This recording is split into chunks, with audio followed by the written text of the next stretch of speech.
It's wild, man. It is really, really wild to watch the machine do its work. I mean, it's done its absolute best to manufacture like all this excitement and momentum for Kamala Harris, while at the same time literally allowing her to hide from whatever danger might occur if she actually had to speak extemporaneously for more than 70 or 80 seconds, right? And it's insane. But now comes the second part of that grift. They expect you to believe that all this fake excitement and momentum has also driven the already allegedly unhinged and insane Donald Trump even more insane and even more unhinged. This is what they expect you to believe. Donald Trump is short-circuiting before our very eyes. His inability to pivot or adjust to running against Vice President Kamala Harris and the Harris era of the 2024 presidential campaign is obvious every time he opens his mouth or takes to his social media platforms. And just so you're aware, he will be opening his mouth again this afternoon at any minute, actually at a different house this time, Bedminster, New Jersey. They are calling it a press conference, his second in as many weeks, and if today's event is anything like last or his so-called economic messaging event yesterday, then you can understand why we're choosing not to broadcast it here in real time. We will, of course, monitor it and pass along anything news-related and true. Because inevitably, Donald Trump's public appearances have been less about the issues in the news lately, as if they ever were, and more about threats and lies and demeaning people, and you know. His current advisors are pleading with him to stay on message, whatever that means. So what did Trump do today? He hired some of the Wayback crew. That includes, among others, former advisor Corey Lewandowski, the man who coined the phrase, "Let Trump be Trump." Short-circuiting before our very eyes, she says, because of Kamala Harris. It's insane. I mean, it's obviously completely insane. No one actually believes this. No one serious, at least. No one serious actually believes this. Of course, the MSNBC viewer victim, they absolutely do believe it. But just think about what these crazies are actually saying. They're saying that Donald Trump giving an actual press conference to a largely unfriendly media is unhinged. And they're saying that that is crazy, while Kamala Harris is in literal hiding. Guys, if you haven't seen this already, Vogue did an interview with Tim Walz's dog before any reporter has been able to get an actual interview with either Tim Walz or Kamala Harris. These people think that interviewing a Democrat's dog is normal, and Donald Trump giving a policy press conference is him short-circuiting, right? It's like, you can't make this stuff up. These people cannot possibly believe that anyone is taking them seriously, man. And really, honestly, if you look at it from 30,000 feet, this is the kind of thing that really could bring their entire media house of cards down for good. People with working brains hear them saying these goofy things while at the same time they actually see Donald Trump campaigning and answering questions. And they also know that they have not actually seen Kamala Harris do anything real or anything organic at all. Everything she's done is fake, and everything she's done is just scripted. Predators who abused women. Fraudsters who ripped off consumers. Cheaters who broke the rules for their own gain. So hear me when I say, I know Donald Trump's type. Yeah. Those are personal attacks, by the way. I mean, she might want to just rein it in, be a little bit careful. They might start saying that she's short-circuiting. But really, guys, just listen to this. You know, she's not capable of speaking off the cuff like a normal human, right? And apparently she's not capable of memorizing or delivering a speech as if she actually means it, right? And you got to wonder, what does she even do all day, right? I don't know if they're practicing her too much or if they're drilling too much. Or I don't know if they're putting just too much pressure on Kamala Harris, but if she can't act like just pretend like a genuine person, then there's a real issue there. You know, she knows Donald Trump's type, she said. She keeps saying it and just repeating it, right? But that's not even important. Who knows what she's saying, but it's not important. What is important is no one really knows what her type is. No one has a real clue who she really is. And no one's really had the chance to ask her. You know, she's not available. But J.D. Vance and Donald Trump, they're available every single day. And they're not falling for this goofy, short-circuiting narrative. You've been getting a little unsolicited advice, I think we can say, from some top Republicans, an ally like former House Speaker Kevin McCarthy on Fox News and Nikki Haley, the former president's rival during the primaries. Sure. It's more directed at him, but still, the message is stop talking about the crowd sizes, stop talking about whether she's, about her racial background. What do you say to that? Well, I think if you tune into a Donald Trump rally, or you tune into the 64-minute press conference that he gave where he was really answering a lot of hostile questions, he is talking about public policy. He's talking about the ways in which Kamala Harris's government has failed the American people, and he's talking about his vision for how to get America back on track, right? We've got to drill to lower the costs of energy and lower the costs of everything else. We've got to shut down that illegal fentanyl trafficking across the American southern border. We've got to do all of these things to restore peace and prosperity for the American people. He's got the vision to do it. Now, look, I think one of the things people actually love about Donald Trump in politics is he's not unwilling to speak off the cuff. He says what's actually on his mind. He's not always filtered.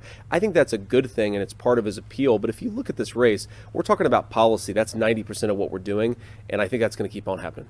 Yeah, as usual, that's a really, really smart answer from J.D. Vance. But just, guys, think about the premise of that goofy question, right? Nikki Haley and Kevin McCarthy, of all people, they want to give Donald Trump unsolicited advice. Nikki Haley, who got basically nothing but undercover Democrat votes in the primary, and Kevin McCarthy, the shortest serving speaker of the modern era, who literally just took his ball and went home. These people want to give the presumptive nominee, or not the real nominee, the actual nominee, advice. And their advice was essentially don't attack her, right?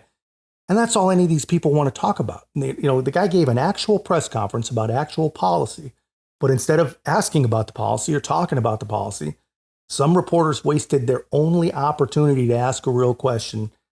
And Trump's answer is absolutely perfect. Many of your allies who want you to win in November say your current strategy isn't working, that you need to stop with the personal attacks on Kamala Harris and deliver a more disciplined message. Do you agree? And also, you added more people to your campaign today. Yeah. Is that a sign of a shifting strategy? No, I think it's a sign of we want to close it out. We have great people. Susie is fantastic, as you know, and Chris is fantastic. They're leading it. Corey Lewandowski's coming in. He'll be, personal envoy, or he'll be at some level. They're going to be, they're doing a great job. Look, we've taken, with all of the abuse we've taken from the fake news media, all of this horrific abuse we take, and all I want to do is make the country good. All I want to do is have strong borders and good education. We want to have choice for education. So important, so many different things. You would think it would be the other way. We rebuilt the military. We did so many great things. But that's the way it's been for Republicans, and I guess more so for me than anybody in history, and that's okay, because we're leading in the polls. For the most part, we're leading in the polls. We were leading Biden by a lot. We're leading now, but I think when she's exposed, I think we're going to beat her by a lot more than we would have beaten Biden by, because he had a little group of people that have been voting for him for a long time. She doesn't have that. People don't know who she is. As far as the personal attacks, her because of what she's done to the country. I'm very angry at her that she'd weaponized the justice system against me and other people. Very angry at her. I think I'm entitled to personal attacks. I don't have a lot of respect for her. I don't have a lot of respect for her intelligence, and I think she'll be a terrible president. And I think it's very important that we win. And whether the personal attacks are good, bad, I mean, she certainly attacks me personally. She actually called me weird. He's weird. It was just a soundbite. And she called J.D. and I weird. He's not weird. He was a great student at Yale. He went to Ohio State, graduated in 2 years. The question was, you're so undisciplined. Is that why you added more staff today? Or are they here to help you stop short-circuiting is essentially what she asked. And he hit a freaking home run. No, he says, we hired more great people so we can close this sucker out. Essentially what he's saying is, lady, no one believes you people. No one's buying the protection racket anymore. No one believes in your fake Kamala excitement or whatever. And I'm telling you, man, these people get less and less serious every single day. Going around saying he's going to easily beat Kamala Harris. She's heard this before from other sexual predators and rapists when she was Prosecutor Harris. And if he wants to know how this movie ends, he won't have to look too far, but he's going to have to go to a prison to find out, because she put away a lot of bad guys, and she's ready to make the next case for the country. And Donald Trump has been bragging to anyone who will listen that he's going to easily beat Kamala Harris. And Nicole, we know who else has said that before.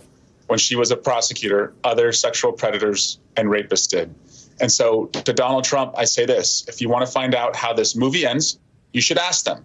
But you're going to have to go to a prison to do it, because that's where she put them all. I heard Donald Trump talk about how easily he's going to beat her. And you know who also talked that way to Ms. Harris? Other sexual predators and rapists. And if Donald Trump wants to know how that movie ends, he's going to have to go to a prison to talk to those individuals that she put away. So she's ready. She's going to bring up the fact that Trump can appoint another Clarence Thomas clone on the Supreme Court. This is an adjudicated rapist. So this is someone who's a sexual predator. He appointed a third of the Supreme. They don't know how to run against her on the issues, and they don't know how to defend her prosecuting him as a convicted felon, as a rapist, and you go right on down the line. Four-time convicted felon who's been judged a rapist, who's filed bankruptcy 6 times, and by the way, who had his friends violently storm the last office from which he was fired. He is now no longer, hypothetically speaking, somebody who thinks assaulting women is okay. He's an adjudicated rapist. It's no longer maybe Roe v. Wade could be overturned. Roe v. Wade has been overturned. They've undermined Roe. The head of their party is a convicted rapist. Here, let me do something really quickly. We just had a privilege of speaking with Ashley Etienne, who advised Vice President Harris. She described Trump as a convicted rapist, which he is not. He was found liable for sexual abuse in a civil proceeding, but he is a convicted felon, found guilty on 34 counts. Let me start by just saying I don't think that Congressman Swalwell was suggesting that Donald Trump is a rapist, but if that impression was left, Donald Trump has been found liable for sexual abuse, but he is not a convicted rapist. An extraordinary distinction to have to make, but these are the times in which we live. I gotta say, man, you're treading on really thin ice when the only person who actually corrects the record is on the televised insane asylum that is MSNBC. Not a lot of people actually know this because, of course, it's true and it's newsworthy, so it doesn't get covered. But George Stephanopoulos and ABC are being sued for that exact same slander. And that's, of course, not true, but you guys know that. But in the game these people are playing, true doesn't actually matter. They don't even care if it's true. In fact, they prefer that it's not. They just need enough dim voters with their guard down to believe that Kamala Harris is just some poor, defenseless woman and Donald Trump is some unhinged, short-circuiting predator. Because if enough people actually believe that, the machine expects them to not at all care about his policies or the fact that she doesn't have any. The machine expects you to vote for Kamala. And my gut tells me that they really are running out of dim people. Nobody is dim enough to believe most of what these people say. But that's just my take, guys. Let me know your thoughts in the comments. If you haven't already, be a part of our growth. Make sure to like, comment, subscribe. Most importantly, share the channel. I'll see you in the next one.